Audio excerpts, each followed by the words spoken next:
So let's get started.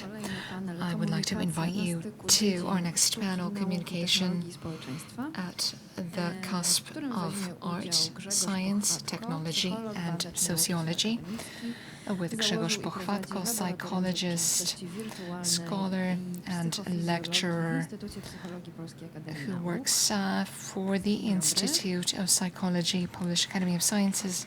Michał Pabiś-Orzeszyna, pracownik Katedry Filmu And Michał Pabiś-Orzeszyna, with the chair of Film and Audiovisual Studies, University of Łódź, since 2019 involved in studying production and reception in cooperation in VR/AR production and reception.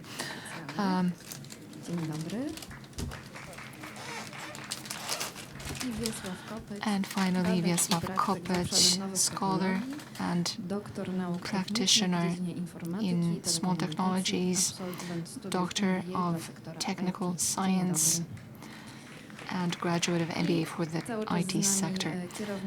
And continually with us, staying with us, is Pola Borkiewicz, head of the AR/VR studio.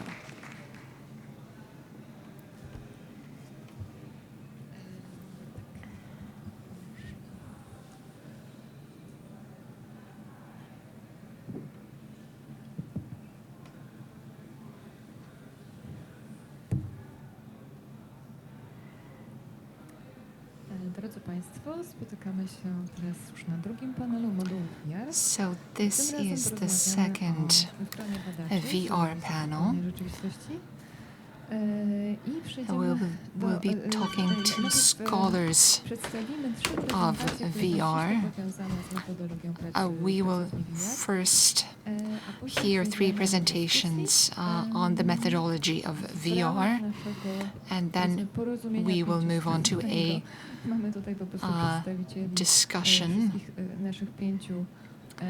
So with us are representatives of the 5 institutions that we work with, the 5 organizations we work with, and we will delve more deeply into some of the issues in the presentations. So the title of our panel is Communication at the Cusp of Art, Science, Technology and Society. So as Anya said, the agenda is as follows. We will first talk about the codification of the language of this new medium. We will try to give you an idea of the assumptions behind this codification process. And then we will hear from Michał Pabiś-Orzeszyna on the culture of creative VR experiments and the problem of conventions. Third, mutual communication between science, art, and its audience, a deconstruction of artistic VR environments as multi-sensory messages. So after these 3 presentations, we will move on to communication at the cusp of various fields. So perhaps we'll start with the first subject, the agenda for today. And I apologize, I should probably set a timer. It's 20 to 4. So first and foremost, I would like to provide an overview of our artistic and scholarly activities, emphasizing the scholarly part. Then moving on to communication within multidisciplinary teams. This is a topic relevant to us. And then on to codification as a component of our research methodology. Codification perceived, treated in a very flexible way. And I would like to give you the example of the sense of presence in the experience of VR. VR is a spatial form, so the notion of the sense of presence is the first important issue that we encounter. This problem comes out of illusions of an environment, and I will refer to that. And so, summing up, we need a taxonomy in our hybrid world and in our hybrid experiences. So, starting with the fact that our basic task at the studio and at the lab is to carry out artistic experiments, to create experimental artistic pieces. But at the same time, we are examining those pieces. From the very beginning, we assumed there would be critical scientific reflection in the form of research, but also research in film studies, humanist studies, sociological studies, as well as publications, also within the framework of post-conference materials and post-seminar materials. So just to visualize the scope of our artistic and research program at the studio. As Jacek and I said before, the studio is part of a pilot project, New Forms and Narrative Technologies. The aim of the project is to discover the rules of this new language, and within the framework of this project, we are creating 15 VR experiences, which are experimental. We also approach them so that the experiment may work or not.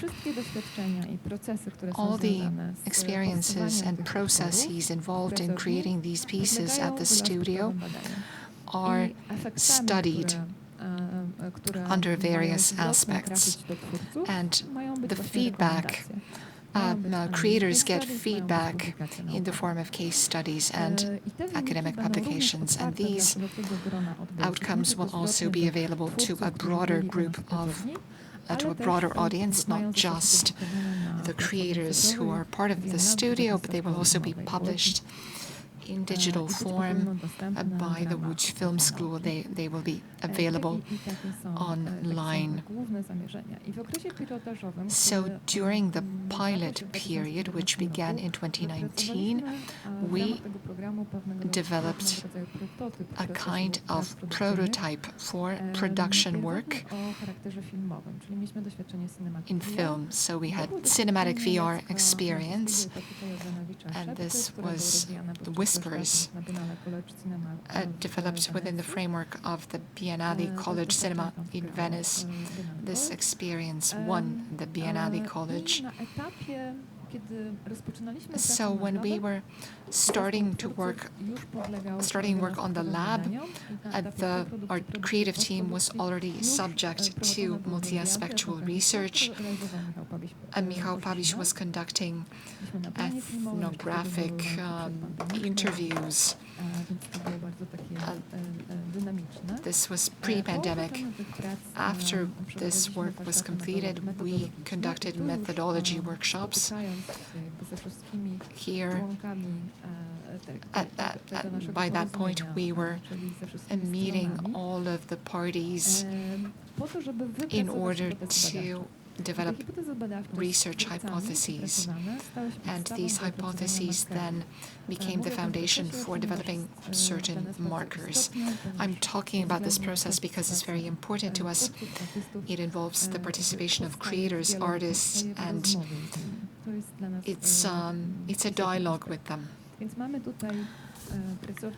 So we have the VR/AR studio, the VR lab at the Institute of Psychology, OP-PIB, and the Chair of Film and Audiovisual Media, the University of Łódź. We started in 2019. opiera się na takich 3 filarach. So we launched a program based on 3 pillars. First, codification of the audiovisual language, both among the creative teams and via a feedback loop, considering the recommendations and academic reports compiled after analyzing a given piece. So this codification seems to be a place where the broadest elements have to come back and get included.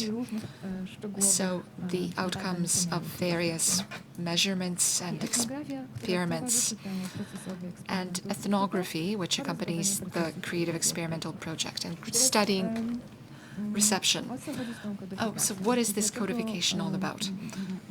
Why are we talking about something that sort of makes our work more rigid, brings rigidity into our work?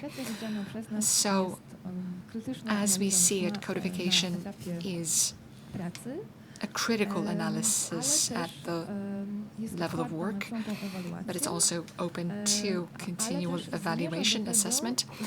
But what I'm driving at is to crystallize certain linguistic structures that allow us to communicate in everyday speech, because the communication problem that we often encounter is that we are speaking from different hermetic fields.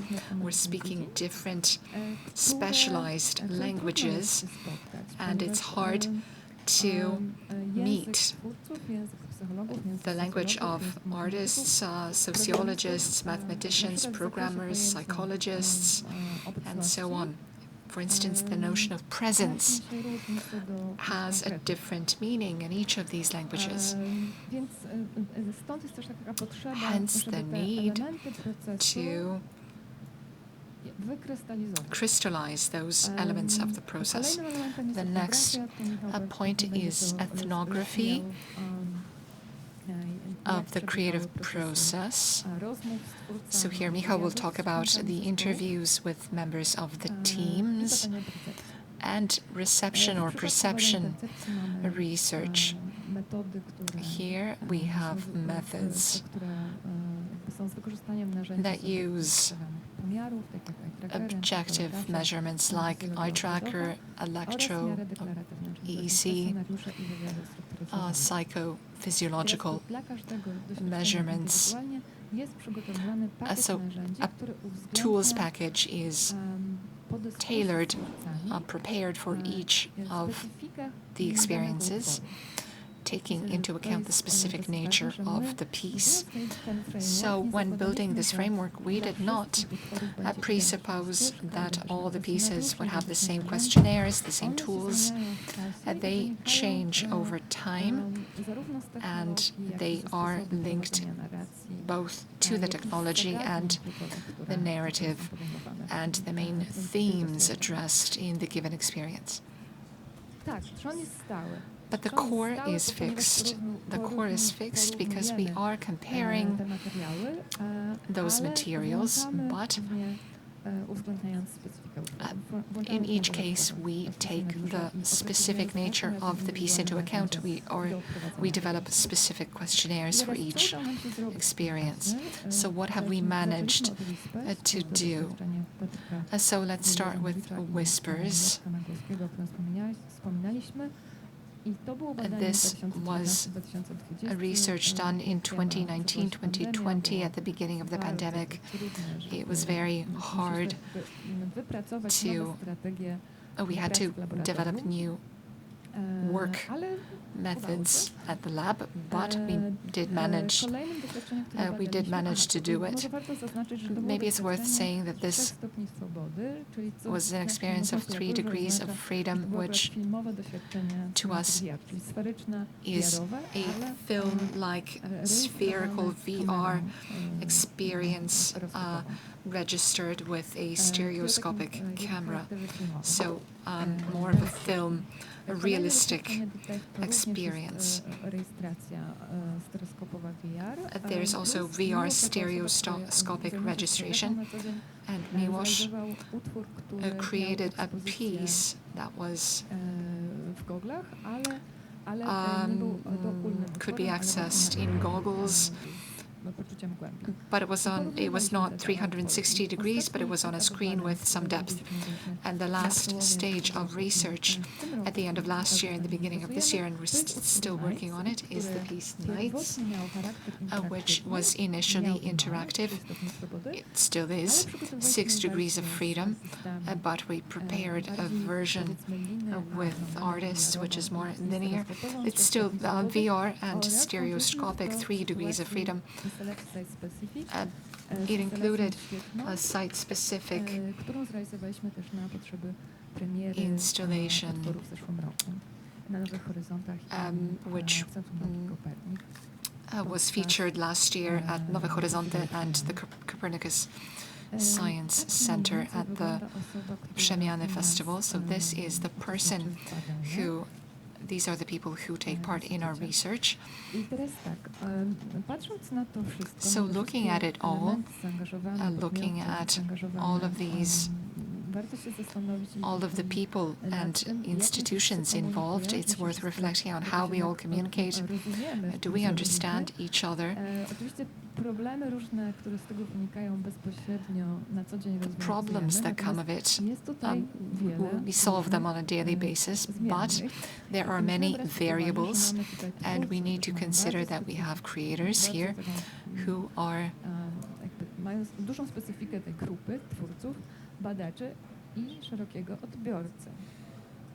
quite specific.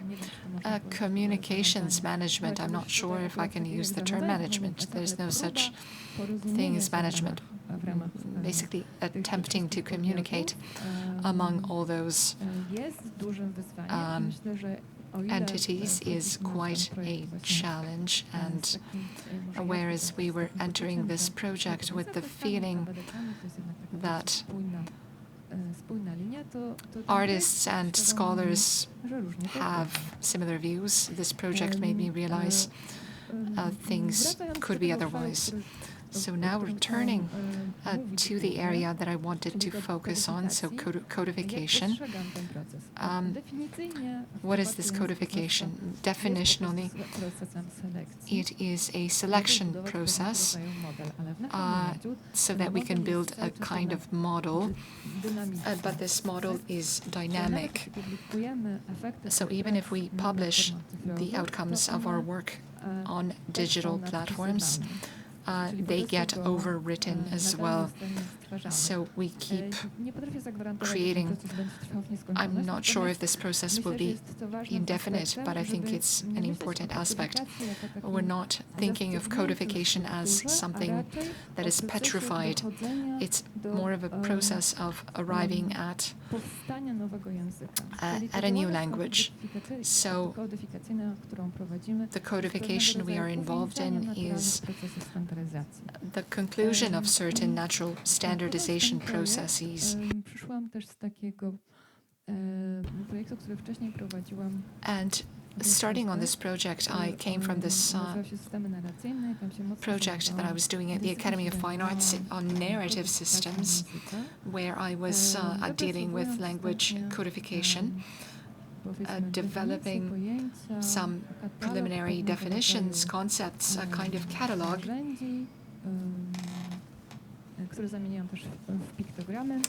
which I turned into pictograms.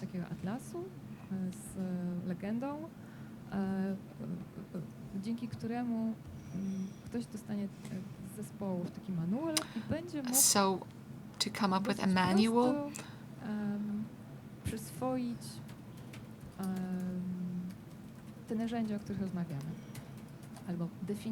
so people could get a quick grasp of these concepts. It sounds like a utopia, there's something to that.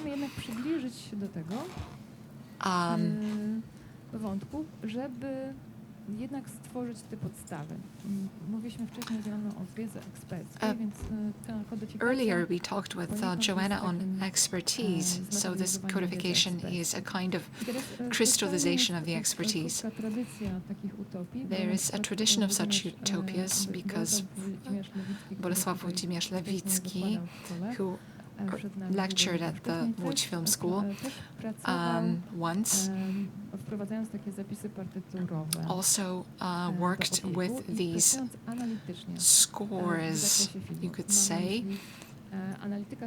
So film analysis at the Łódź Film School is nothing new, and VR analytics are in the same spirit.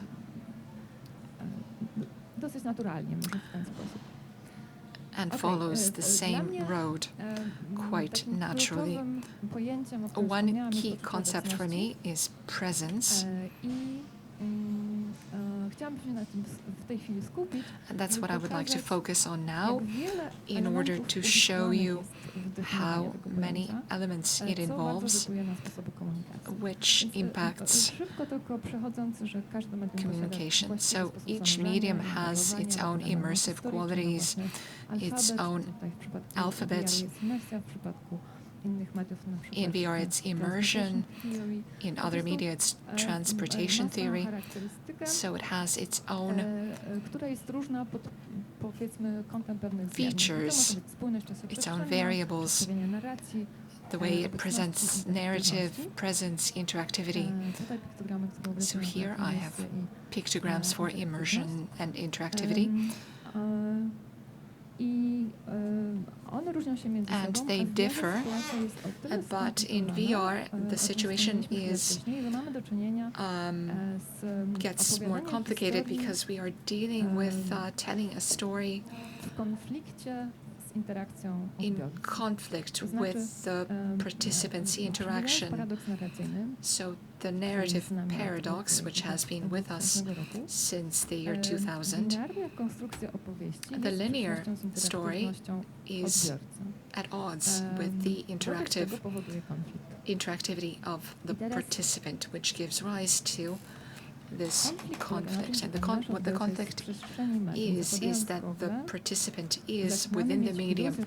When we put on the VR glasses, we find ourselves present in a space, which is a huge challenge. Of course, it is also an opportunity to communicate content, but it's quite a challenge to the storytelling. So if the participant feels present in the story, he should be included in the narrative somehow. Of course, when designing these experiences, we could make the participant either a person, a protagonist, or a ghost. And Mrs. Thiele mentioned yesterday it could be a ghost that has influence on the events or no influence. So we have 4 basic strategies that we use. So ghost with impact, ghost without impact, and so on.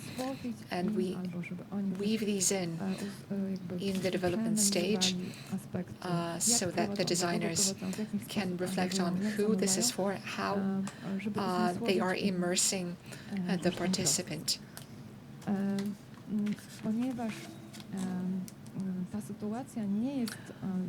Because this is not a closed situation, it's a spectrum, a narrative spectrum, so we could have authorial, rigid, linear narratives, or ones where the participant enters and has agency in the interaction.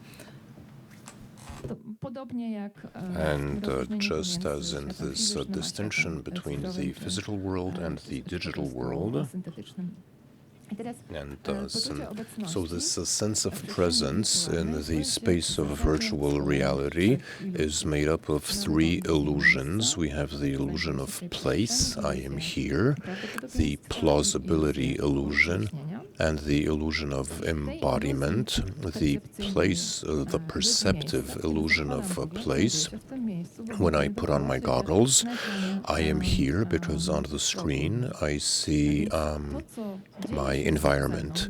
So what happens to me as a body is pre-reflexive, is automatic, is so there's immersion, or you have a sense of immersion or a sense of tension.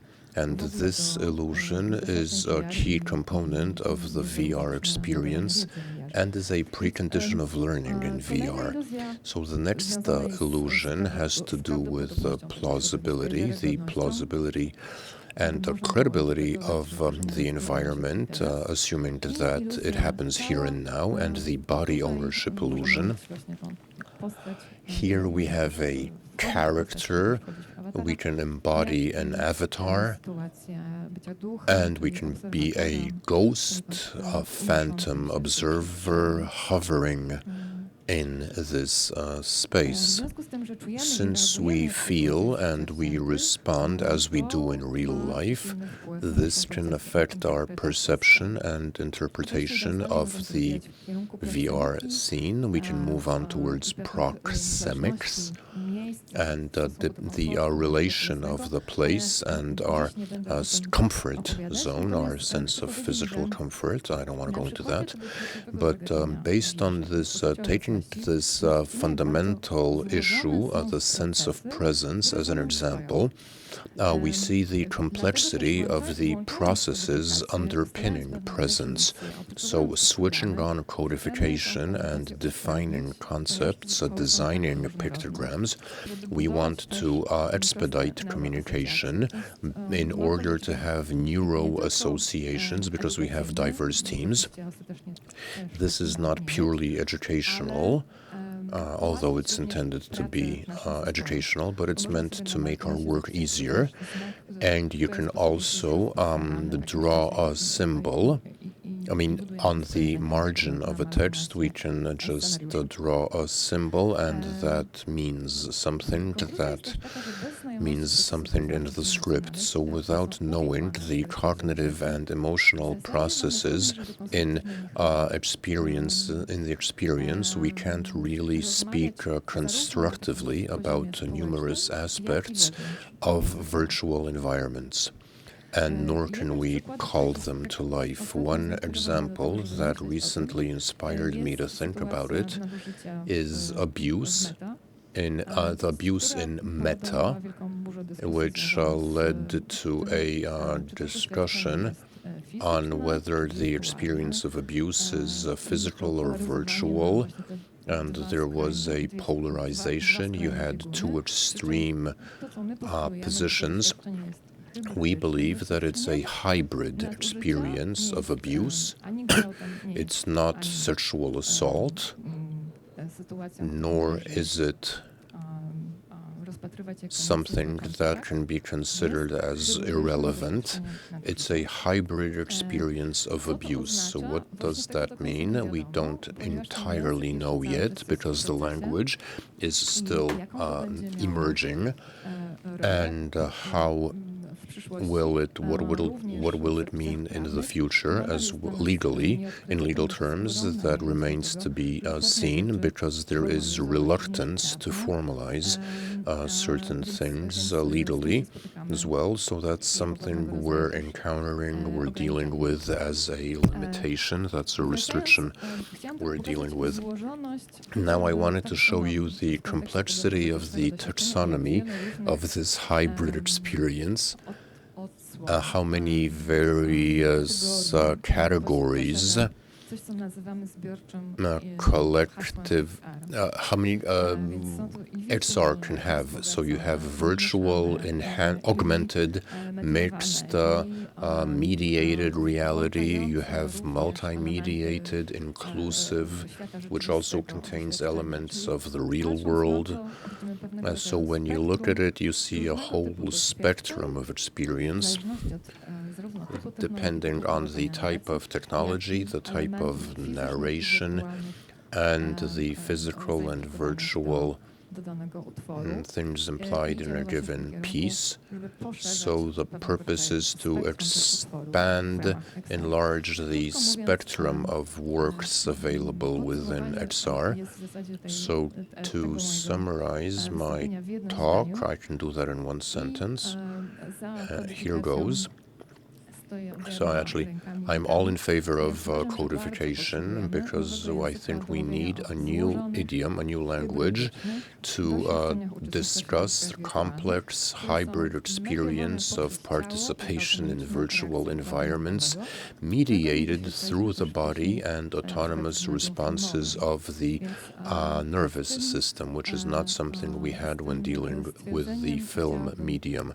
And on that, I wanted to ask, having said that, I want to ask Michał to deliver a presentation, and I want to leave that over for our discussion. I want to put that, Michał.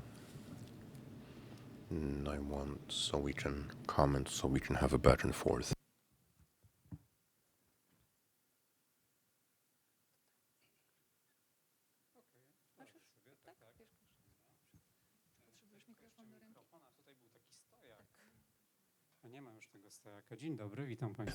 Good afternoon, ladies and gentlemen, and welcome. Let me just set up my presentation.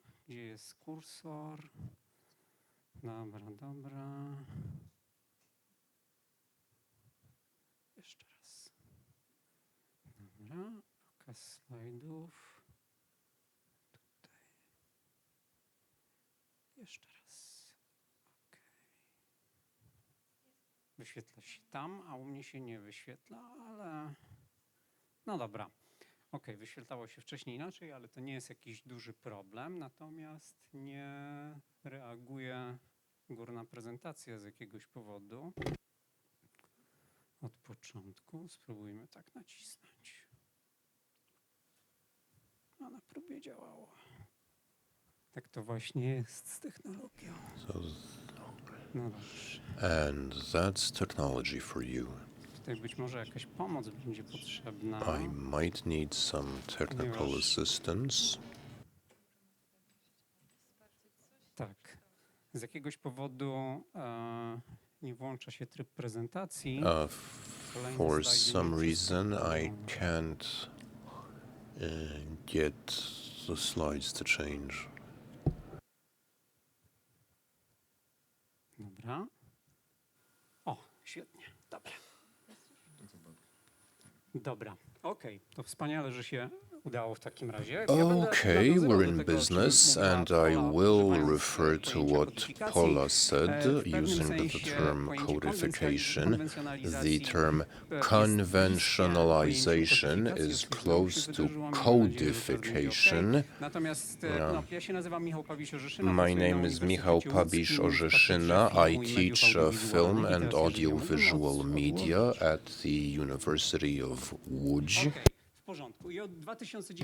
And since 2019, I've been watching the vnLab. I conducted dozens of interviews with artists working with experimental immersive pieces. It's a work in progress. I wanted to thank Pola and Jacek for allowing me to conduct these interviews, and I also wanted to thank all my interlocutors. My observation as a participant began in 2019, although I had learned about the lab a year previously, and barring unofficial information, in 2018, on November 11th, specifically, I chanced across a press release to the effect that the visual narrative lab was being established, and on exactly the same day, I had a talk with Claire Pieman, who directed a documentary about Robbie Mueller, a famous DOP who had worked with Wim Wenders and Lars von Trier on Breaking the Waves or Dancing in the Dark. dark. And it's not a coincidence because Robbie Miller, especially in his work with von Trier, worked on conventionalizing the aesthetics of Dogma 95. Miller also experimented with the production cycle in digital recording, was able to stabilize the workflow. He wasn't the only person. Krzysztof Ptak was working on the same thing at the film school, how to work with digital cameras, how to make that work more conventional.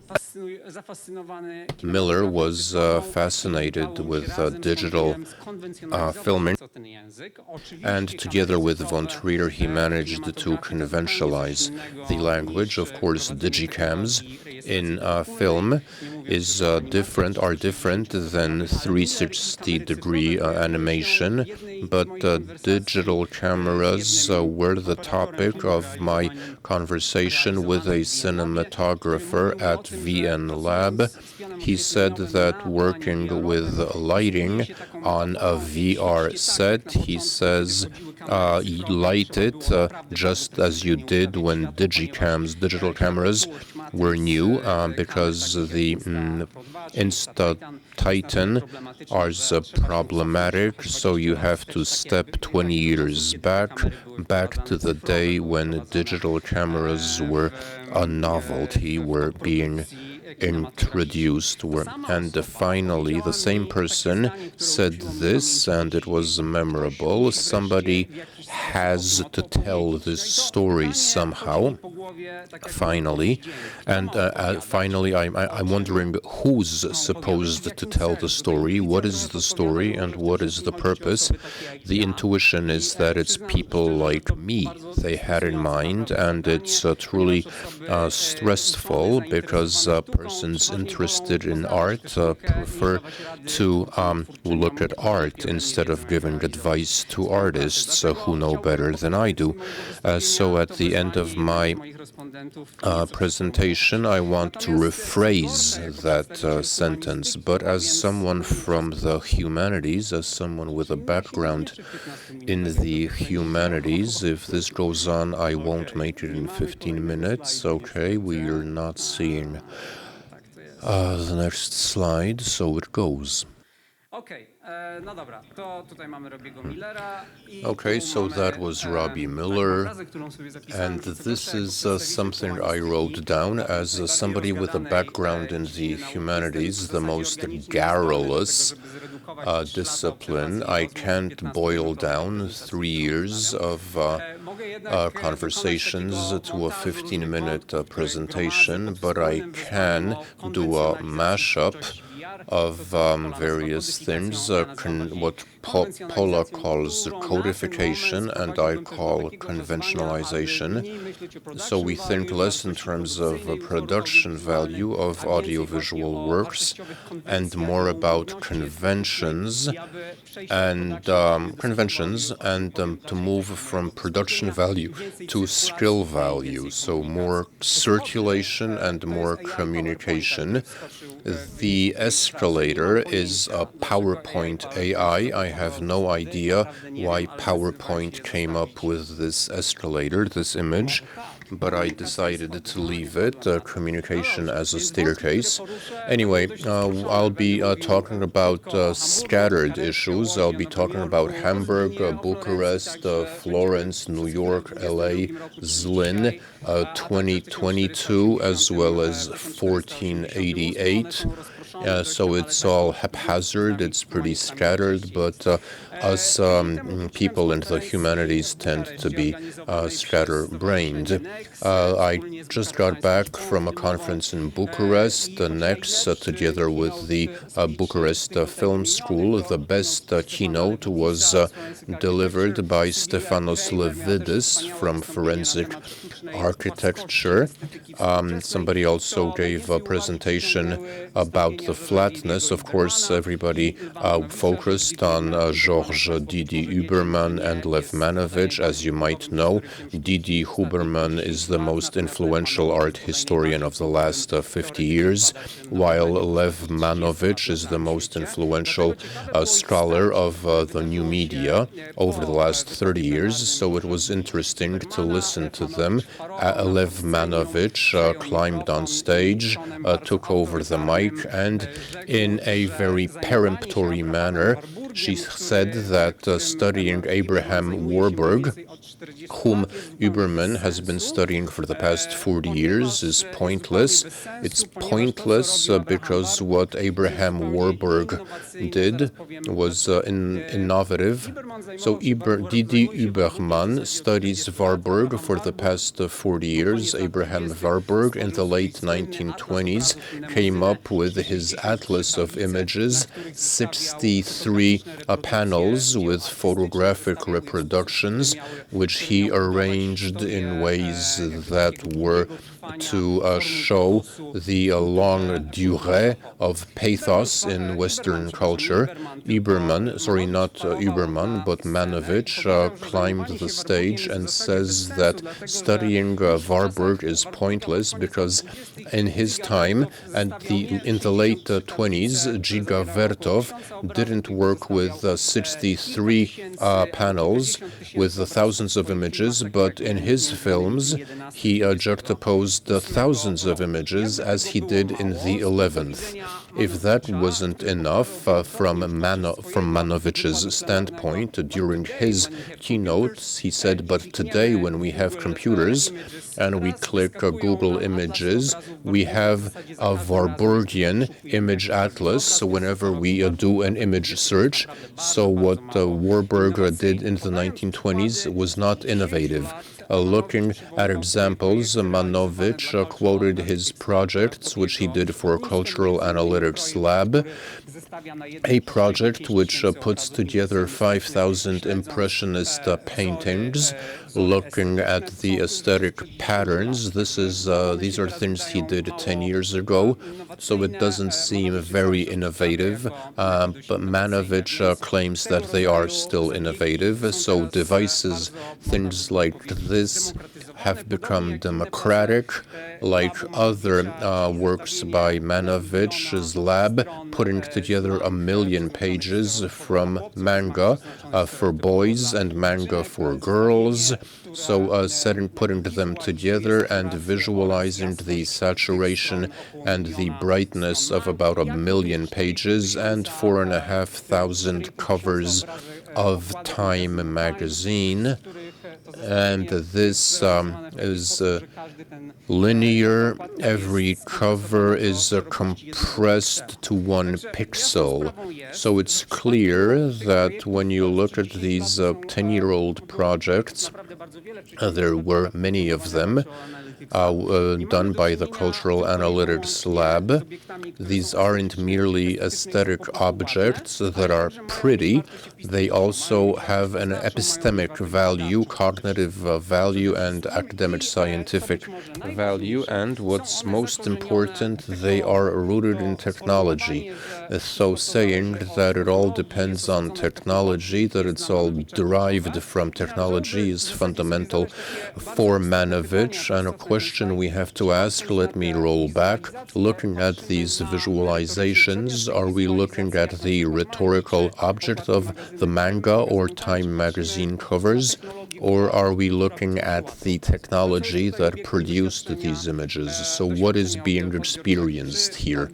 Are we experiencing patterns that derive from Time magazine covers, or the computer that generated those images? And that's a relevant question, because we could ask people who promote technological deterministic approach to virtual reality. Jeremy Balanson, a well-known scholar of virtual interaction. He has a lab at Stanford University, and he determines the value of VR on the development of technology in a fairly optimistic sense. So the person who was invited by Beilenson on stage, is that person experiencing a coral reef? Or is that person experiencing a work, a rhetorical work that shows that you shouldn't acidify the ocean? Or is that person experiencing, and that's the question, are they experiencing technology? So what's the dominant feature of that person's experience? Moving up onto my interviews, there's an ambivalent attitude to technology. Jacek and Pola mentioned this during their panel. Technology is not seen as transparent, nor is it seen as something that gives rise to optimism by persons involved with the lab. It says that we're competing with the startups in terms of innovation, or from novelty to novelty, we're chasing after the new, the spectacular. Everybody wants to be the first. There's this hype. If you do a new media event, it's also cool to show someone in goggles, and that makes it all very high-tech. And I think the most interesting quote is, if I hold anything against the whole business, the whole discipline that tries to design a new language, is that it's following the same path. So it will be dependent on business. It will have to be productive and renounces its culture-making role. How should VR be culture-making? What does that mean? Inspiring culture, I mean, supporting museums, or promote literacy, or what else? Recently, I thought about Howard Becker 40 years ago. He wrote Breakthrough, a seminal book, Art Worlds. And my position at the moment is as follows. So this culture-making role means creating a VR world in the social sense. So the culture-making would mean creating virtual reality worlds. In his book, Becker writes a lot about conventions, which he looks at philosophically. He treats convention, along with David Lewis, a philosopher, as a question of cooperation. So convention as something that enables cooperation, because within a community of people united who have a same goal, these people should understand one another in terms of the decisions they make, and that's how Lewis understands convention. So it's more arcane knowledge. And here's a clip from a documentary that I can't seem to play. Oh, well, whatever, never mind. It's about working at the Prague animation studio, Bratrzy w Triku.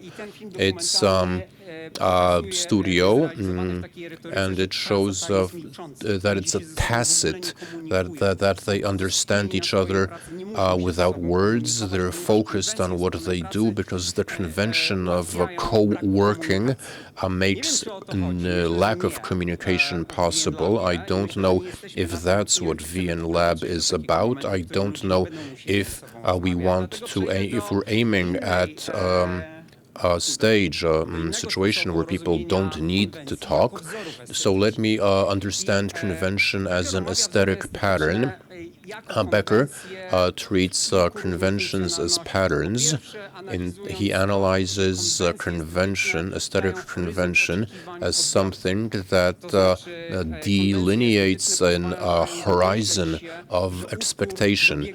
So we expect, we know that the work is almost over, the film's almost over, or it allows us to understand what the role a given POV perspective has. And he writes about the Oberlin dance collective. What he does, and so conventions are meant to help us understand the merit, the values of an artistic message. A work of art does not mean to implement a convention, but even if it subverts a convention, even if it goes against the grain, as was the case with Robbie Miller and his work with Lars von Trier. And now I want to move to a fairly unusual comparison. A book that was written 50 years ago is Michael Baxendall's book about the Quattrocento, which I found fascinating, which fascinated me last month. It's a book that's about the shift in the 15th century from the value of a work of art being measured by the content to the point where value is a function of the skill of an artistic collective. And value can, of course, be understood in different ways. So this is an example. This is the Ghirlandaios, the Adoration of the Magi, which was commissioned by the Innocenti Hospital in Florence. And this is the contract signed with the painter, which very specifically defined what needs to be used, the proportion of gold and ultramarine and silver, which needed to be used, the pigments. So this is a fairly characteristic contract, according to the author. So it doesn't really matter what the painting depicts. The main thing is that it has a lot of ultramarine, which was the most expensive pigment at the time, and it shaped the composition of paintings, like the composition of Di Giovanni's Saint Francis and the Poor Knight.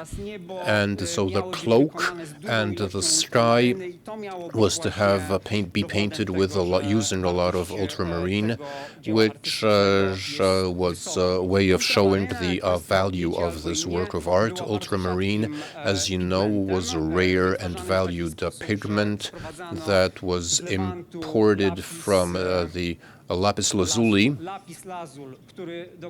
was imported from specifically Afghanistan. Lapis lazuli was used to make ultramarine. Gold, of course, was an expensive pigment, so you could call these works of art like conflict minerals, like tungsten today, or gold, or so actually you have a work of art and it's good when it contains a lot of conflict minerals. That's a paradox, but it's also composed in such a way to highlight the material content, the pigments used to make it. So it shows that perhaps we're living at a time when Netflix is a gatekeeper of quality in terms of substance, so uses the controlling the cameras that were used and other aesthetic parameters. In VR, it can be similar. This changes in the 15th century. The contract Signorelli signed for the frescoes at the cathedral in Orvieto is more about skill.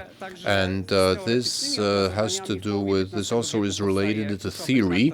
In the mid-15th century, you have Alberti's De Pictura, where he defines the value, he writes, the value of painting is not related to material, and he ridicules it. He says that illusion, convention, is what determines the value of a work of art, not the pigments used. And fast forward 500 years, one of my interviewees says the technology can be faulty, but as long as the the work isn't naive in narrative terms.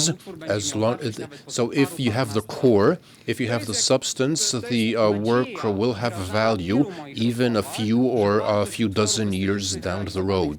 So the value of VR works will not depend on technology.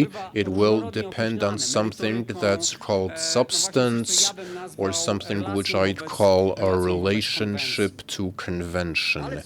And what's also very relevant, and this is an interview with Ladislav Palka, who's involved in another project we're doing with the University of Brno about this animation studio. This is an animator and a set designer.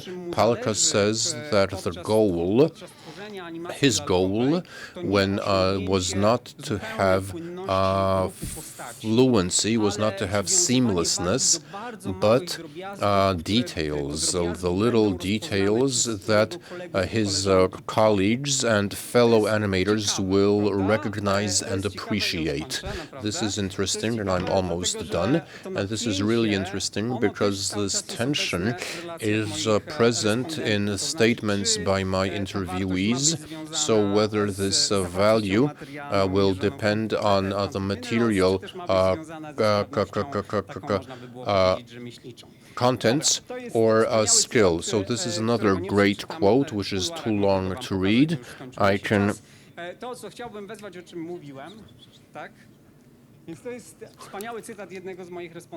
But this is a great quote which says, okay, assume that we're on set. I can look at it photographically as a filmmaker. They're similar.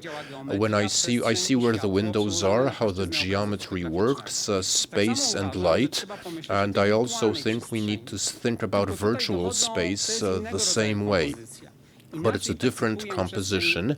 I perceive the space of virtual reality different than I do everyday reality, even though VR seems close to everyday experience because we are surrounded by 3D space in real life, but it being VR, we experience it differently. So this shows, I like it because it shows that VR has a different aesthetics, and it might need conventional aesthetics, but it's an aesthetic that's distant, that's not incommensurate with everyday experience. Even if we are talking about real life, what we experience it differently for various reasons, optical and so on.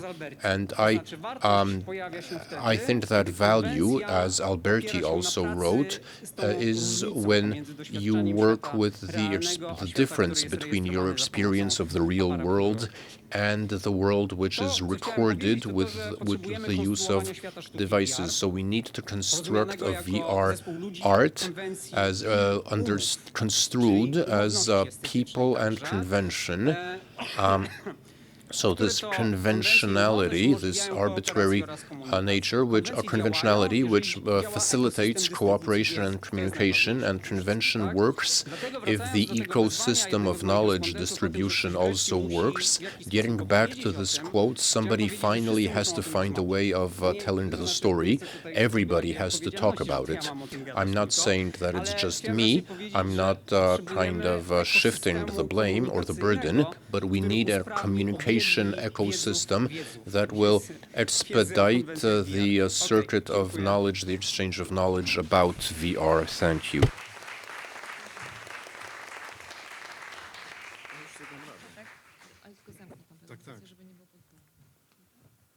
Tylko nie widzę myszy.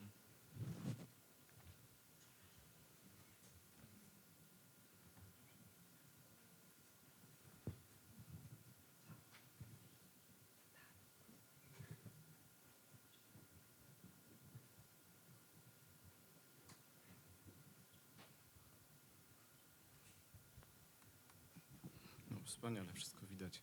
Dzień dobry Państwu, witam. Good afternoon. Zgromadzonych tutaj oraz tych, którzy nas oglądają. Hello to everybody who is gathered here and those watching online. Wyżej? Bliżej? Dobrze. Ja jestem zgodny i posłuszny.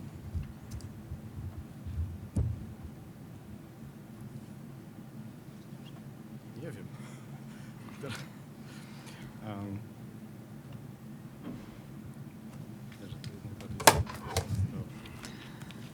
seems more complicated than necessary. So I'll be speaking, and hopefully we can get the sound to work. So I am very pleased to be here, and I would like to thank the organizers for inviting us, scholars, researchers, to such a conference. On several occasions, we proposed that we should meet more often and talk. If not for the pandemic, we would have met every year. And if the pandemic had not prevented those annual meetings, I think we would be much further today than we are, even though we have achieved quite a lot, as I will show you. I also want to tell the organizers that I'm never going to speak after humanists again. I'm more of a numbers guy, and I'm not so articulate as Michał, for instance. So I think I might do poorly by comparison. Also, thank you for accepting my paper, because I think that the topic I proposed, I'm a bit ashamed of it because it seems boring compared to the previous presentations, but we have to deal with it somehow.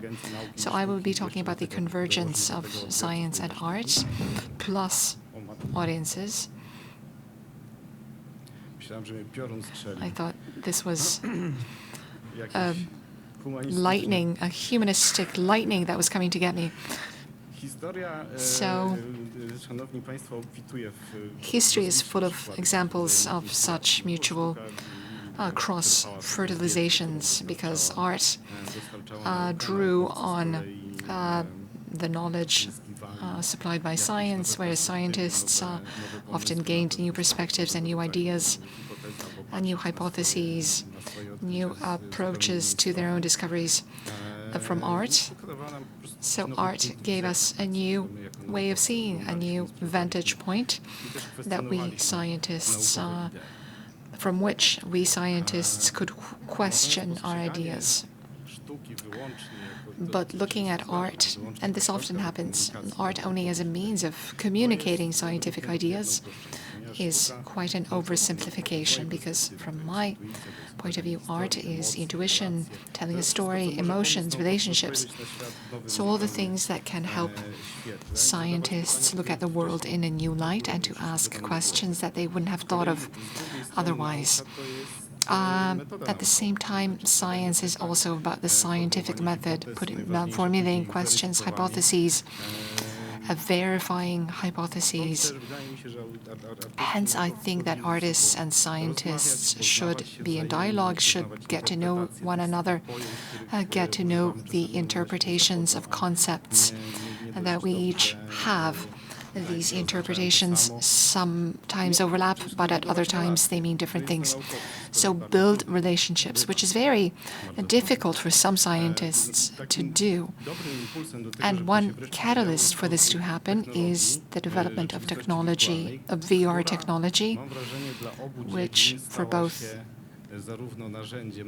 fields has become a new tool and also a research subject.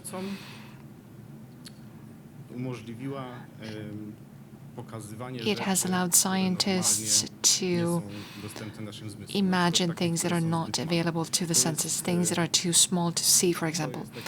This is an example from our research, which we recently concluded, a research on, those PM particles in the air. They're very small, for instance, 2.5 micrometers, whereas a hair has 500 micrometers, so they are essentially invisible to the eye.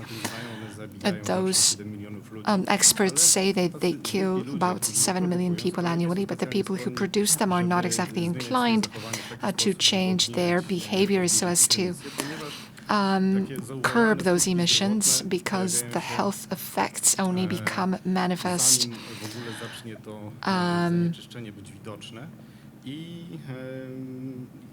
The health effects are manifest before the particles can be detected. So there is an idea for VR to help us notice those particles, so that their producers, those who emit them, can change their way of operating. So VR is also used to bring pre-exploration of nature into the lab, which allows us to maintain precise control of what is happening during an experiment. The psychophysiological measurements, which are practically impossible outside the lab, but without losing the psychological realism. So basically, the things that are happening in the mind of a person when they face a situation, which in this case is staged or arranged by us in a lab. VR development for artists also pushes them towards seeking a new language, and this theme has come up time and time again today. VR pieces, VR works generate new meanings and emotions. So it's a great opportunity, instead of looking at the world through a keyhole or through a frame broader, wider than a keyhole, but still a hole of sorts. Instead, in VR, we can put the viewer in the middle of the stage and bombard them with multi-sensory stimuli. This gives rise to problems because the participant or the viewer is in mid-stage. They can walk around, touch objects, and their expectations grow as opposed to the earlier representations. If creators can match those expectations, then participants will get a multisensory experience whose impact on the conscious and non-conscious level is then read by scientists. And the scientists can give these as feedback to creators, who can then include that information received from scientists into their designs, into their works,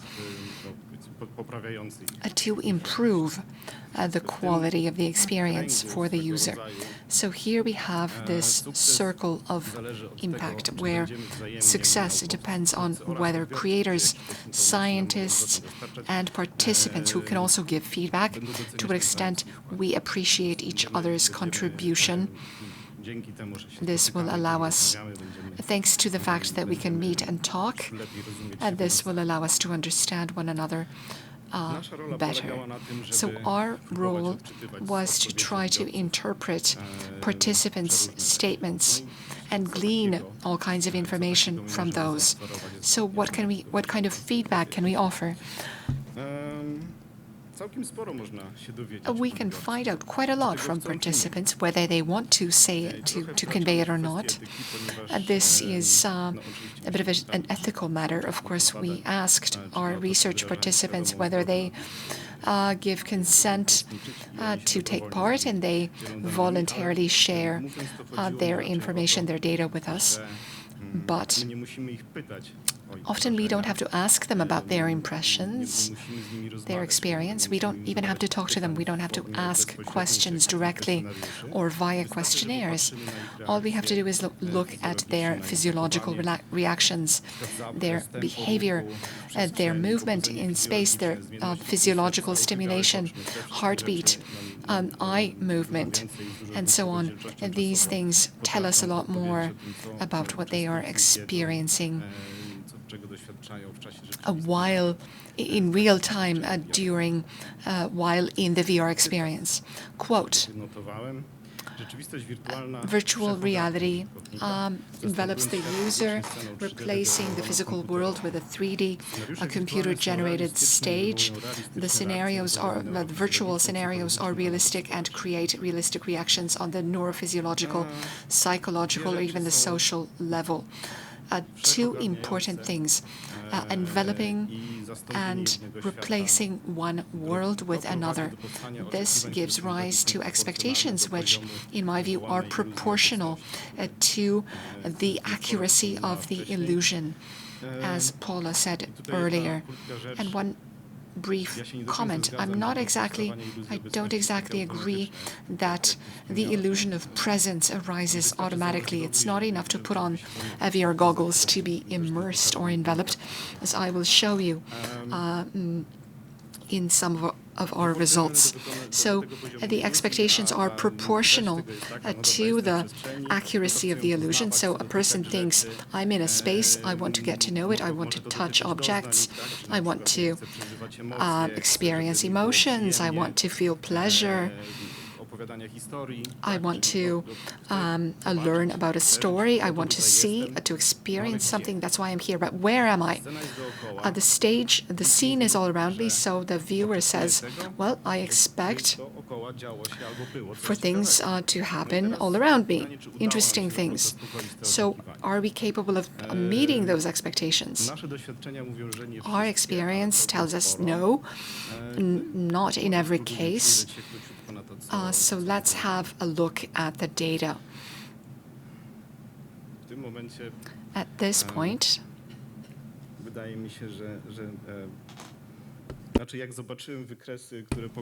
when I saw Michał's diagrams, it occurred to me I should remove some of my slides. This is quite old and maybe no longer so interesting. This is a simplified diagram of the circular average, so the direction in which VR participants look in two VR scenarios. These experiences are almost identical, but one of them is interactive and the other is its film equivalent.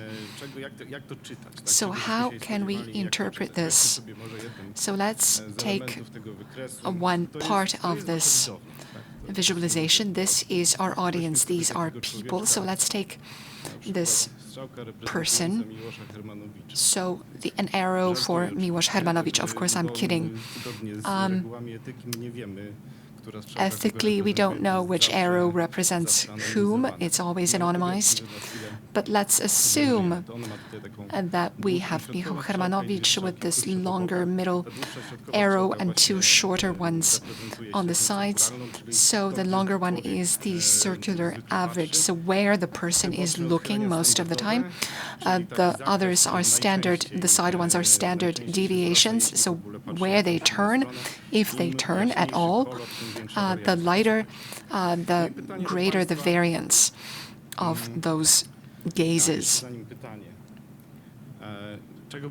So what would we have expected? Well, we might expect that the arrows would point in different directions, maybe like those here. The standard deviations will be wide, will be big, because people are exploring the space, enraptured. But that's not what is happening. Nearly everybody keeps looking in the same direction all the time. It's sort of as if you had a static screen in a 360-degree space, and you projected a static film onto a screen set up in one place. There's one difference here, one part that is more differentiated. On the right, do you think this is the film version or the interactive version? No. Is it the interactive one in that case, on the right-hand side? 3, 4, 5, 6. Arms raised, hands raised. There are more people here in the audience, not too many guesses. So, which is the interactive one? It is the interactive one on the right, indeed. There is more movement. It has more variance. The positive conclusion is that the artists, were able to attract and maintain the viewer's attention quite well. The bad news is that we simply used old means in a new medium. And we can see this comparing the variance of both experiences. Blue is the interactive experience, and we see that it's more towards the higher values. So the interactivity makes people more exploratory, makes them explore more. Here again, I'm looking at Michał. This is night. It's a diagram that shows several million looks.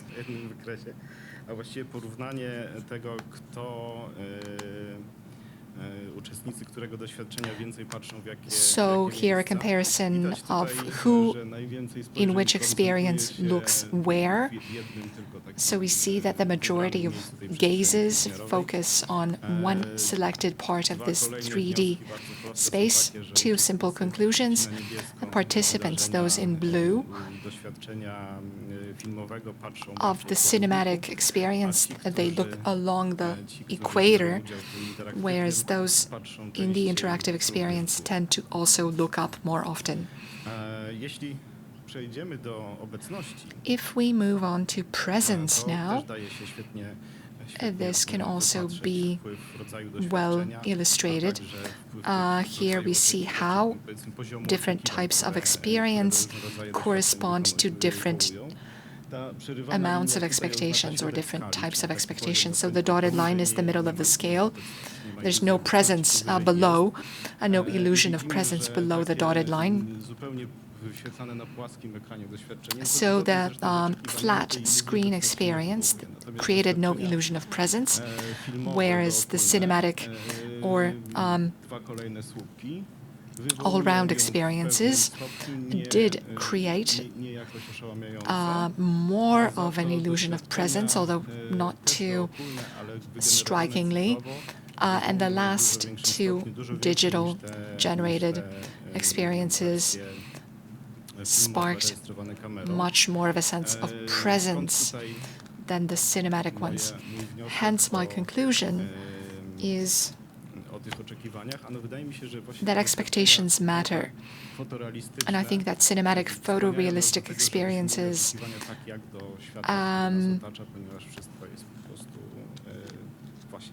create expectations like those towards the world around us, because we see, if we see a tree, we see leaves wavering in the breeze, we expect to feel the breeze in our skin. But there's nothing when you extend your hand.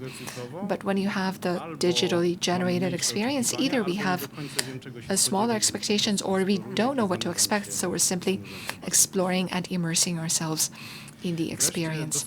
Finally, artists have succeeded very well in evoking physiological stimulation, especially when we have we see a steep rise in stimulation with unpleasant sounds in that experience.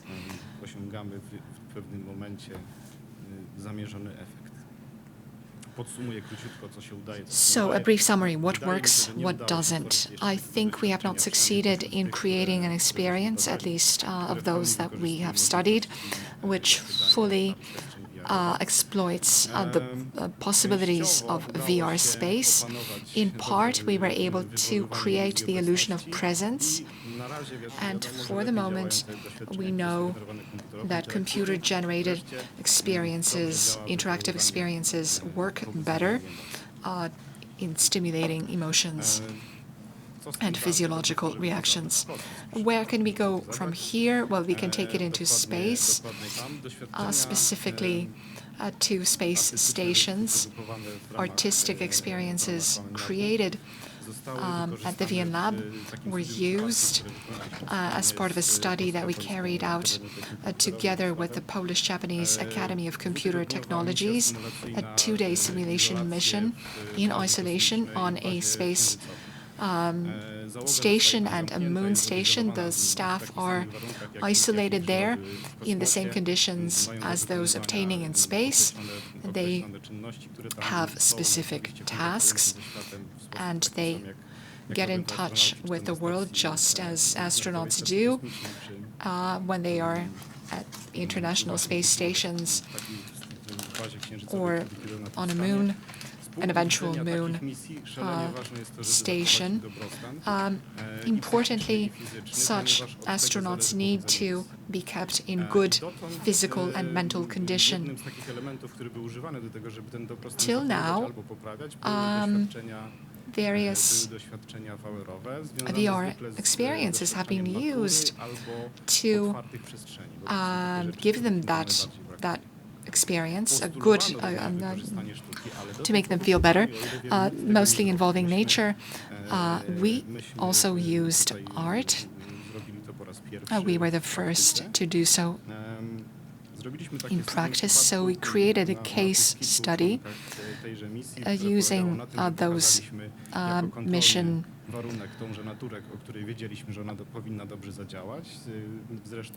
people. So we created a natural environment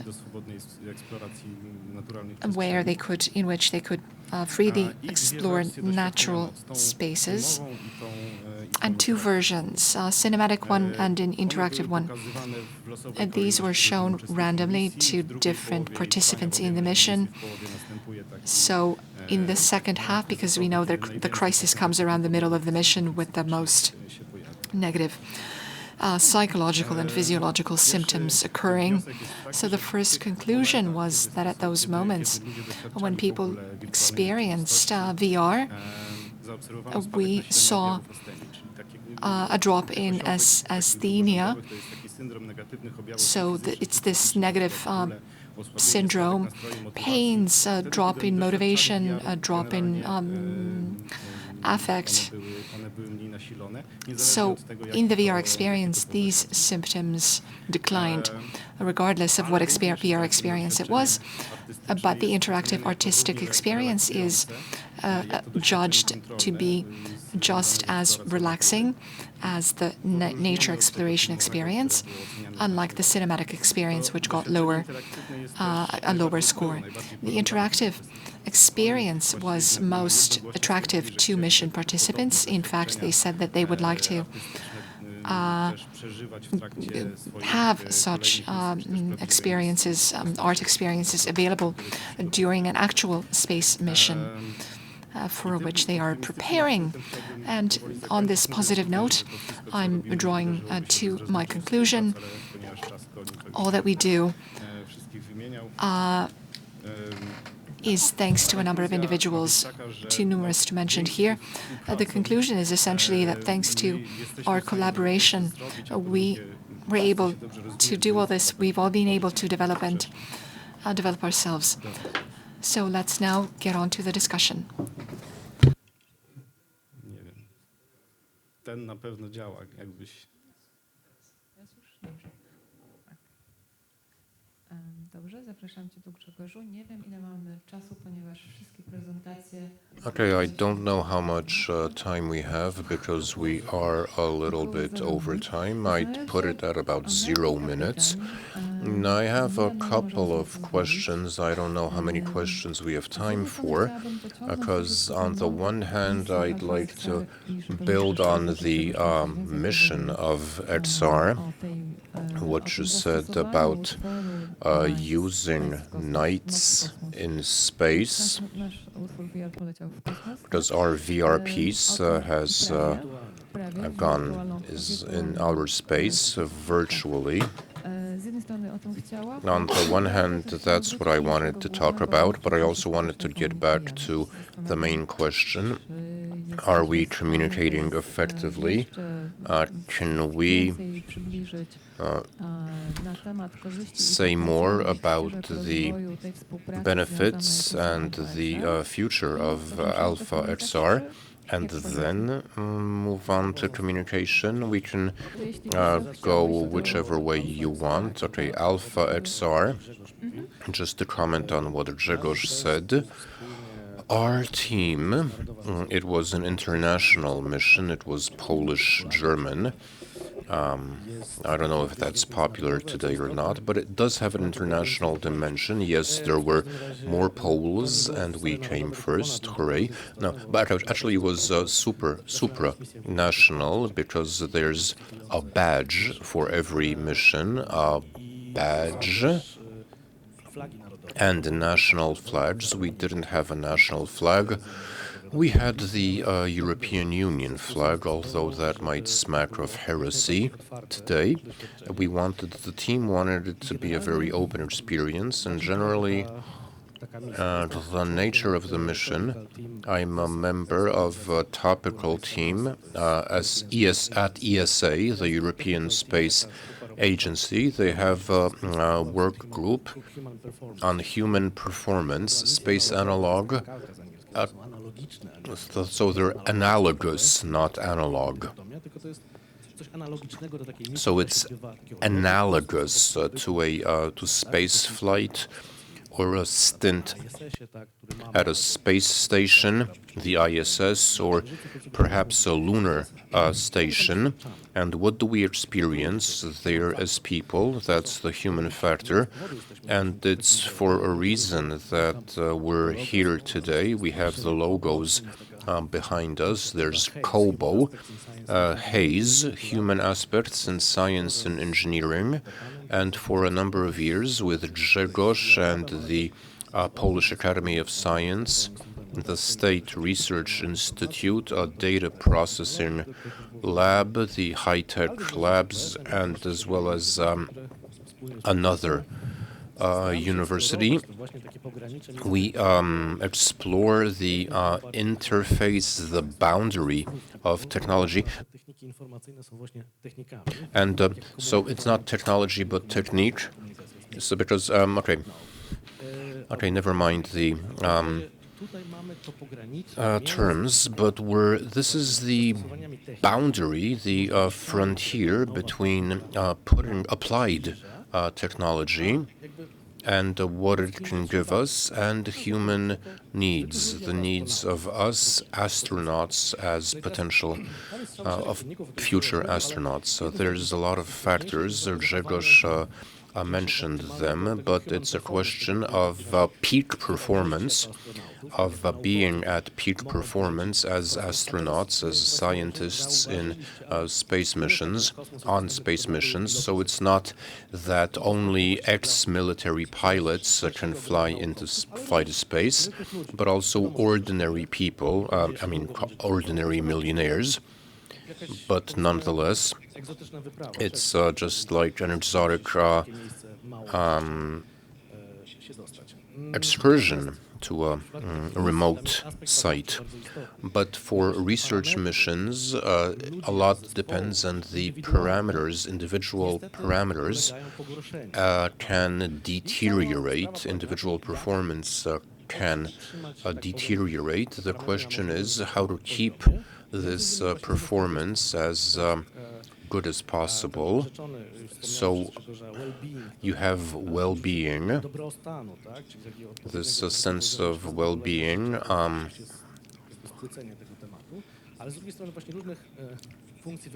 as well as cognition, concentration, and a number of psychological indicators that affect performance. So we're on a mission, we have a task, we have a job, and we need to do the job well enough, depending on how much time we've spent in isolation.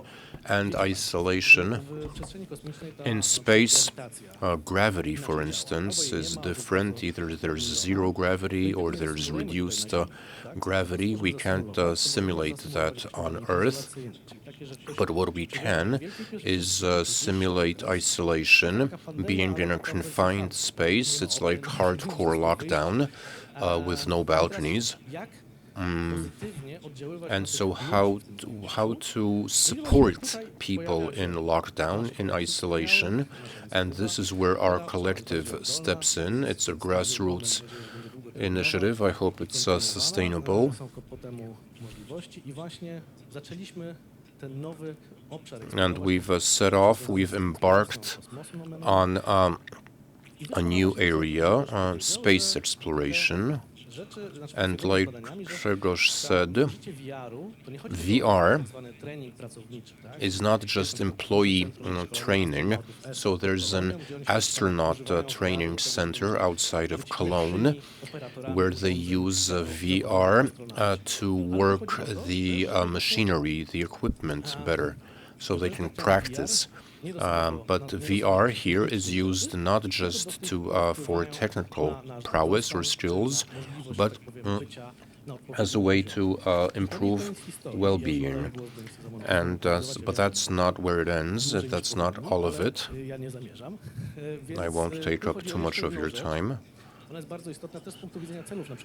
Also, in terms of the objectives of ESA, we want a direct contribution. We want this space. I mean, none of us will obviously go. I mean, I really don't expect to go to outer space. But what we discover in the course of these experiments might be useful here on Earth, might have an application for the elderly, for people in lockdown. Okay, there's new pandemics on their way. If you look at the sewage, if the sewage is anything to go by, we might have a new lockdown, maybe not as radical as isolation pods in space. The elderly, people with disabilities, or people who are temporarily in confinement. And how this isolation affects their well-being. So art can be, actually VR,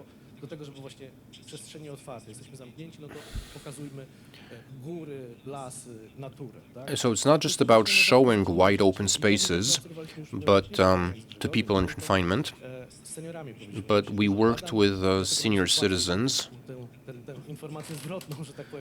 It's a lot easier to get feedback from people on Earth than from prospective astronauts, people who are excluded.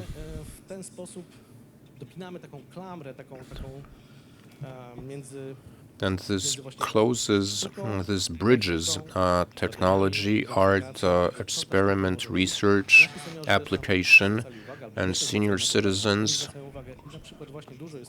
gave us a lot of feedback. And there's a lot of performative applications in VR available. We analyzed the response, and a lot of people identify VR with photorealism, and that is appealing in itself. As you said in the presentations, it's a gimmicks, or it's this novelty factor. We have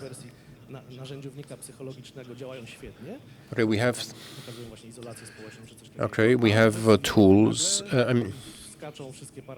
In VR, the parameters are different because, in fact, people can be fascinated that they're immersed in a different reality. So it's not isolation that's meant to be unpleasant, but people actually enjoy it, I think.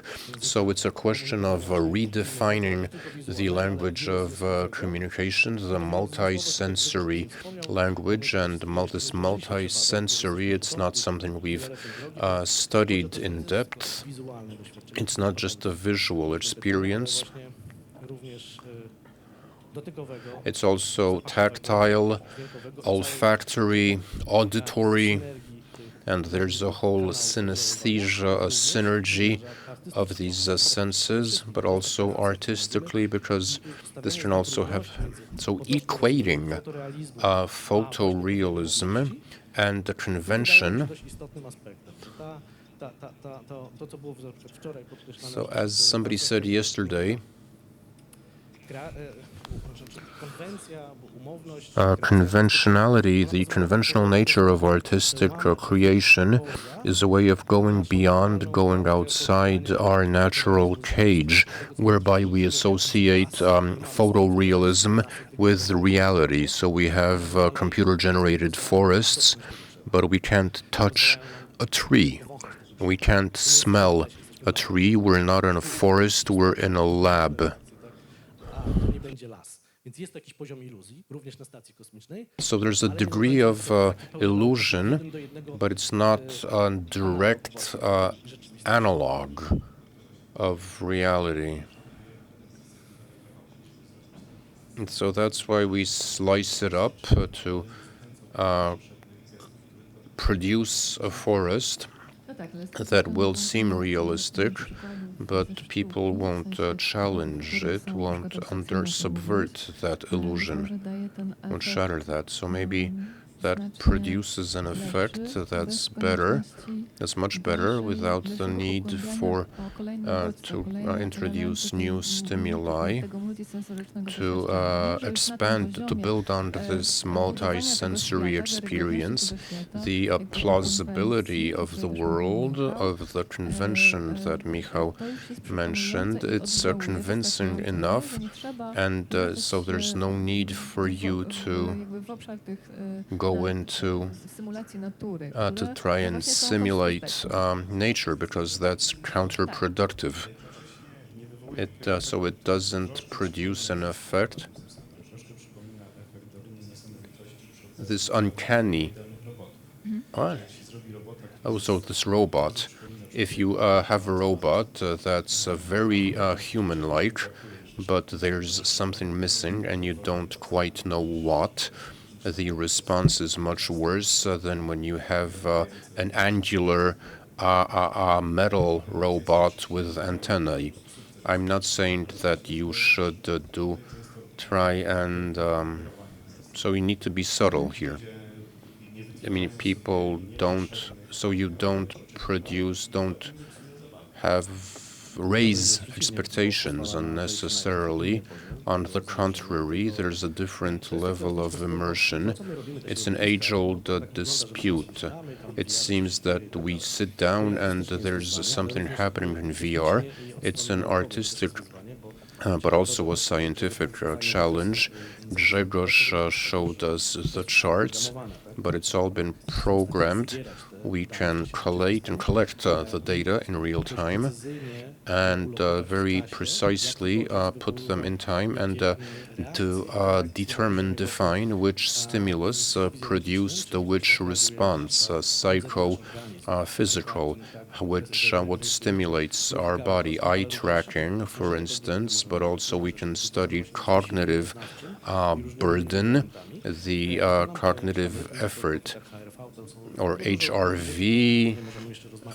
There's a lot. I mean, we can also test various parameters. So it's not all that easy to come up to develop a tool, because there's a lot of variables, and we're actually wondering what it is we're studying. So this isolation where we chop it all up into pieces, and it's explorative, but again, the research is done to analyze a specific stimulus, but we have a work, a gestalt. It's a work that's... Dzięki temu, że właśnie Wiesław i jego zespół... So thanks to the fact that Wiesław and his team and the people from MOPI gave us some very good tracking tools, that we can give you answers to those questions. So slicing up, cutting up a piece and giving you the data, that's what it's for, so that later on we can draw conclusions. So if the artist assumed that in second 15 the participants' attention will be intense and the emotions will just go through the roof, we can tell you whether that actually happened.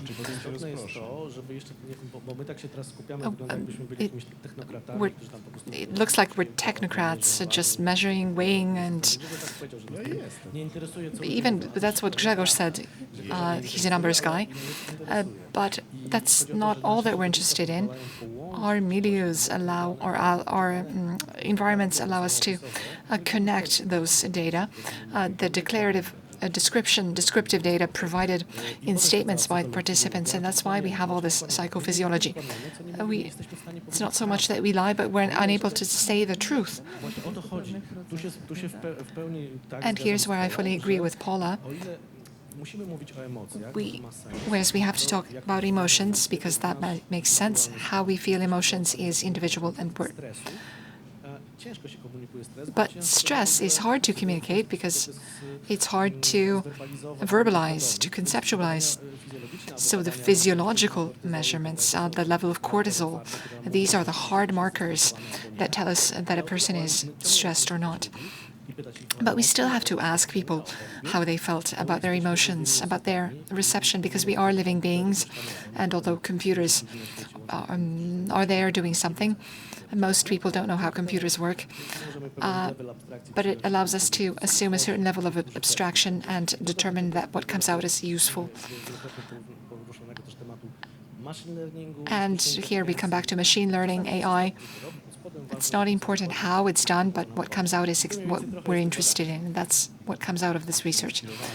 So you said one thing that was inspiring to me. I remembered that I forgot to say that this is the convergence element, because we scientists, thanks to artists and thanks to the works, the pieces that we've studied, we've been able to collect tons of data which help us to improve our methods, our ways of differentiating between emotions, attention, temperaments, people's temperaments based on hitherto unobvious, difficult to observe things like movement dynamics, rotations, a heartbeat, and so on.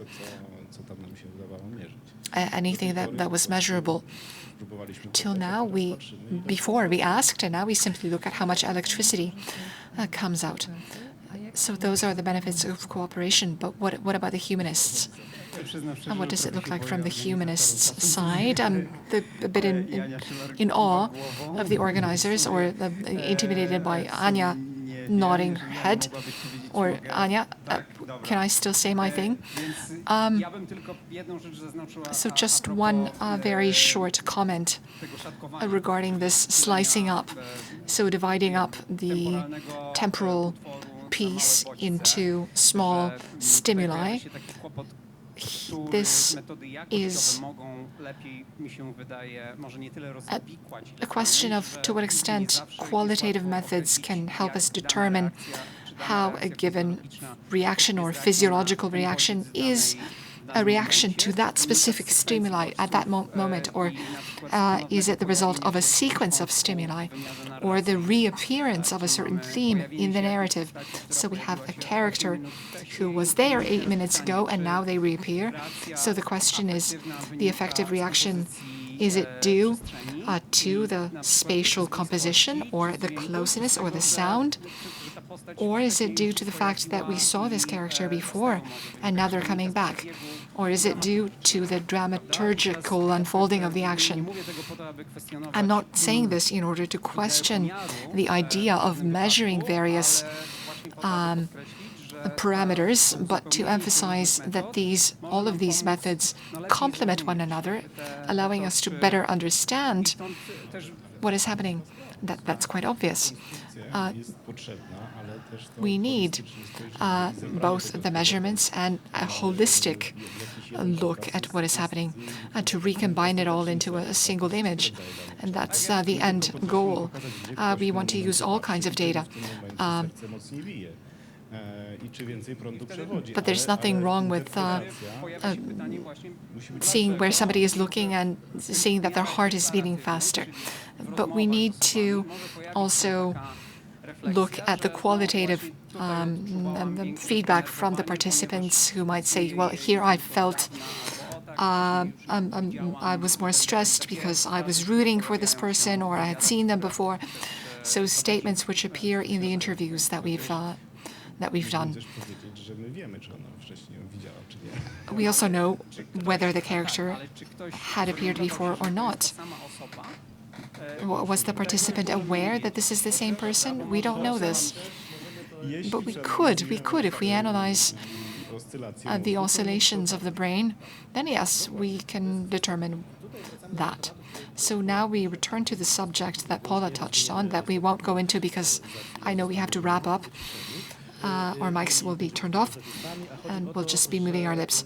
So creating those environments is difficult because it requires the convergence, the synergetic effect. It requires a mutual overcoming of transgressing limits. So together with the psychologists, we have to look at what is happening psychologically. The psychologists have to take into account what a computer can generate, what it can collect. And thirdly, we have the artists, which requires something. It requires transdisciplinarity rather than interdisciplinarity, because we are an example of simple physical rules, a bit of warm water, amino acids, a lot of iterations, 3 billion years, and a life form comes out of the sea, shakes the water off, and here we are. It's non-linear.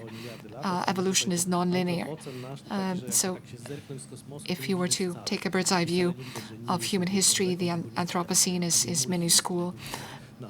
You don't see the Nile or the Great Wall of China. So the Anthropocene is just negligible, even though it might have catastrophic consequences for ourselves. So the point is not to ignore that we are from different backgrounds, hoping that simply putting us together in one room will produce the solution in a finite period of time. This will take longer than our lifetimes. We don't know whether Shakespeare's work can be generated randomly. But it takes more time than the universe exists. So we are hoping to generate those good results randomly, but let's help each other to get those results through a transdisciplinary effort to collect information, communicate, prepare those experiments, prepare our work so as to share a perspective. It's not about putting people from different fields in a room and they'll necessarily come up with something. They need to undertake the effort, the cognitive effort to understand one another. This is also due to the hermetic languages of different fields. How we work. For example, artists are known for their critical approach to reality, which drives their creation, but on the other hand, and they also question research results. Or they don't believe that quantitative measurements reflect qualitative states. So there are different things that make communication difficult between these groups. We are technically open, but in practice, you never know. We're all rooted in our own disciplines. We try to overcome these limitations, these limits, but I think it's good that they question those things, because without that questioning, we'd just be sitting down among our own kind, admiring our diagrams and charts, but then maybe they would be meaningless to others. So this is the contribution to agency and the intentionality of the creative work. It's not by chance. We often say that, well, it's not the camera or the lens that makes the image. It's the same with VR. It's not that we've set something up and something is running. If you look at the charts, it's not that people are just turning around like crazy. The narrative leads, but it's unobvious how it does so, and we have to do more research. We need to draw conclusions, and there are too few of us, in fact. This is a task. This is why we mentioned all those labs around the world doing such research to create a frame of reference. And the Łódź Film School is a great place, which is recognizable all over the world for audiovisual arts, multimedia arts. And it's a great opportunity to have a Polish contribution that actually contributes not just to European space strategies, but to bring our own talent to the table, to create added value, to generate that value by artists, scientists, and so on, in combination to what is happening with all over the world, so that for even a short moment we could set the pace of those changes. It's not rocket science. We're able. We have the means, but it requires communication between all parties, artists, scientists, participants. Each of us needs to be part of this participatory approach. Summing up, there are mutual benefits, both for our respective fields and for society, but there is quite a long road ahead of us, an arduous road. That's why we need to keep working, that we've set out on, and hopefully we'll get to the terminus. Thank you very much. You are, in 5 minutes, you're invited to Professor Joanna Żylińska's show.